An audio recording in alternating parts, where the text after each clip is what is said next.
Ang dating NBA champion at 8-time All-Star na si Dwight Howard ay magtutungo sa Pilipinas upang maglaro para sa Strong Group sa 2024 Dubai International Basketball Championship.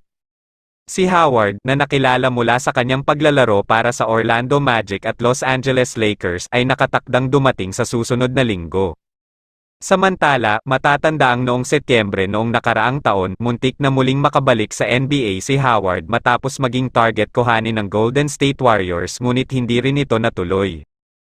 Noong 2021-2022 season, naglaro si Howard para sa Lakers sa loob ng 60 na laro, kasama rin si Howard noong nasungkit ng Lakers ang kampyonato noong 2020 kasama si LeBron James at Anthony Davis.